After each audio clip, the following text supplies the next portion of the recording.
Memory 3117. How they found him was a mystery, but Trevor knew what they wanted. The road to Wallachia is long, and he is the only traveler. People in this part of the world know the roads are not safe at night.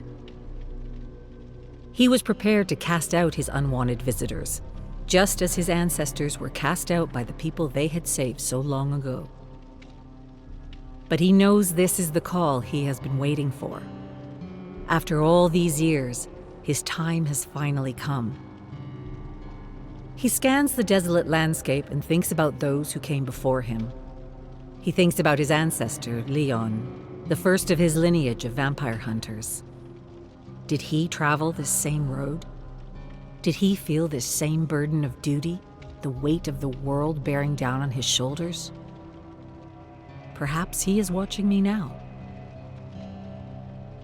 The crumbling walls of Wallachia rise up in the distance. Trevor's blood chills in his veins. It has been too long since I last returned home. What kind of welcome awaits me here? Memory 3101. The city gates are closed for the night. The boys guarding the wall eager to use their crossbows on anyone or anything that dares approach. I'll wait until morning. Let them see my approach in the light of day. He sets up a fireless camp in the neighboring forest and listens to the screeching of bats as they fly between the treetops. The sound is surprisingly soothing, and his eyes flutter shut in mere minutes. A gust of wind disturbs the peace of sleep, and Trevor awakes to see someone atop him. One hand planted on the ground, another on his person, a sneering face close to his. A bandit? A murderer? Trevor rises in a flash, thrusting the menace to the ground. Even beneath the red moon, he can scarcely discern any features from the bandit. The bandit cowers on the ground at first, then lunges forward, blade glistening in the light of the moon. Trevor raises his dagger and rushes to meet his opponent. The bandit matches his every move, blades flashing in the night. This man is no ordinary bandit. He's agile, disciplined. The fight comes to a halt when Trevor feels cold steel at his throat. The bandit grunts, pinned against an oak tree. Trevor's dagger digging into the bandit's neck. An impasse. Trevor keeps the bandit at arm's length. Now you listen to me. You'll get no money from me, for I have none. But what I do have is an opportunity. You fight well, and I need fighters to help me take on the evil plaguing the land. I promise you will be rewarded for your efforts. The bandit snarls, lunges, knocks Trevor to the ground. The sounds of angry bats fills his ears. Trevor recovers himself, his eyes regaining focus. Where did he go? Why did he run? He refuses to sleep the rest of the night, waiting to watch sunlight break the horizon hours later. Memory 3043. It was barely a shove, but Trevor tightens his fist. Do not retaliate. The man is drunk. If you hurt him, you will just prove him right. The drunkard's voice is like the bray of a donkey, loud enough and harsh enough to get the attention of passers-by. I see it in your eyes. You wish to kill me, Belmont. Go ahead and try. We all know who it is you really serve. A pair of men try to pull the drunkard away, but he refuses to let up. Unhand me, will you? His power is unnatural. I'm on the city watch. If I don't drive out monsters like him, then who will? The drunkard breaks free of his friends and knocks Trevor against the tavern wall. Leave now, Belmont, before I drive my knife through you. Arguments rise all around. Some align themselves with the drunkard, gathering to curse Trevor. Others come to his defense. Remember what the Belmonts have done for us all. Don't be foolish. There's evil in his blood. You insult your ancestors with your hatred. Only one person in the crowd is brave enough to get close to Trevor, to lead him away from the fray and into the tavern. The villagers are too consumed by their passions to notice him walk away. Memory 3048. The pale stranger sets a pair of frothing mugs in front of Trevor and takes a seat next to him at the bar. Trevor stares at the drink placed in front of him, watching the bubbles pop on the amber surface. The stranger gives a knowing smile. "We can trade glasses, if you'd like."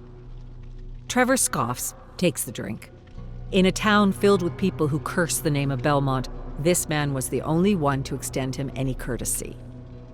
The drink tastes as it should, no trace of poison as he runs the first sip over his tongue. The pale stranger ignores his own drink, leans in.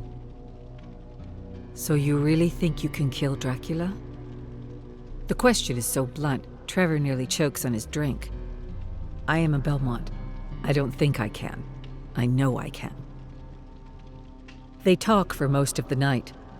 The stranger speaks as if they've known each other their whole lives.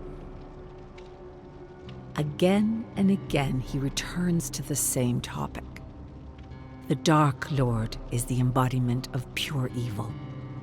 Many have tried to defeat him, and all of them have failed. I've relished the thought of taking arms against him myself, but I know how it would end. What makes you any different? Trevor studies this man sitting next to him. The people of Wallachia fear Dracula because they have so much to live for. But I'm different. The singular purpose of my life is right there. He points to the tavern window, to the dark spires looming over the city walls. Out there, at the top of that cursed place, is where my destiny lies. The stranger lets out a bitter chuckle. Trevor takes a full mug from the barkeeper. "If you don't think I can fight him alone, then you're more than welcome to join me. I'll never say no to a helping hand." But the stranger is gone. Outside the bar, another day begins. The beginning of the end.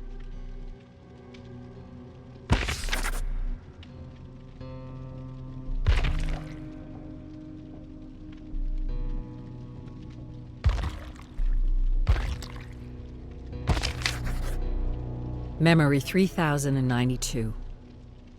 The castle loomed large on the horizon.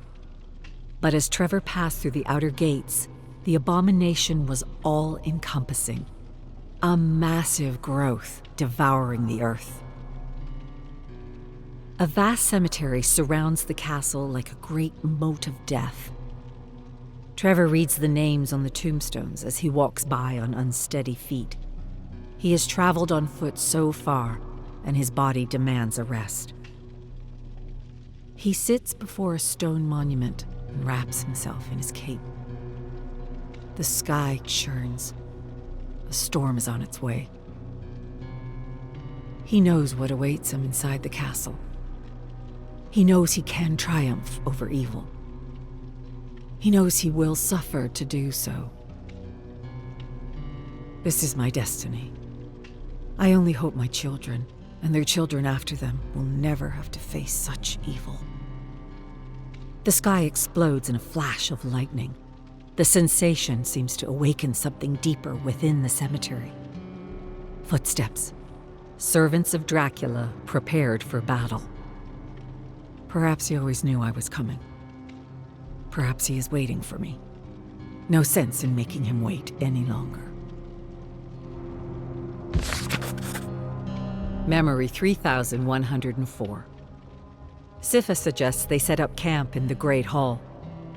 The castle has been quiet here, and if the legends are true, they will face their greatest threat soon.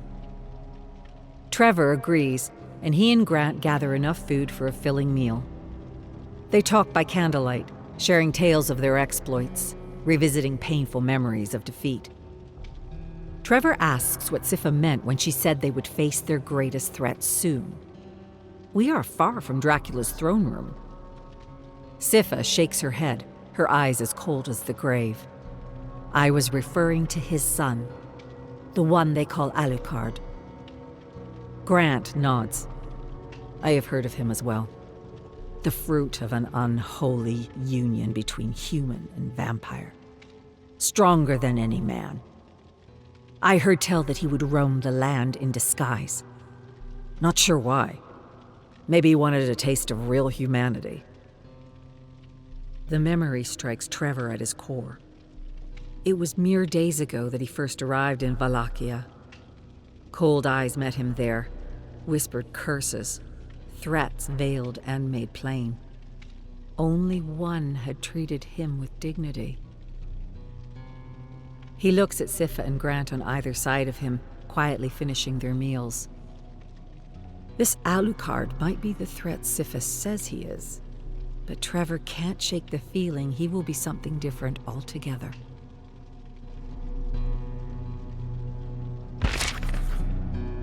Memory 3110. Trevor looks up at the vaulted ceiling. The flickering light from their torches struggles to climb the walls. He can barely see the bats circling so far overhead. But he can see their fluttering wings, hear their familiar screeching. Grant waves a dismissive hand and turns over in his bedroll. They're just bats, Belmont. But Trevor knows better. He blinks at the darkness above. The fluttering of wings suddenly ceases, the screeching silenced in an instant. Someone was up there, resting on the rafters, looking down at the three of them. I know this man. The bandit in the camp. The man at the bar. He's been following me this whole time. Why? Trevor's voice slams against the walls of the Great Hall. Show yourself, Alucard. Grant and Siffa shoot to their feet at the mention of that cursed name.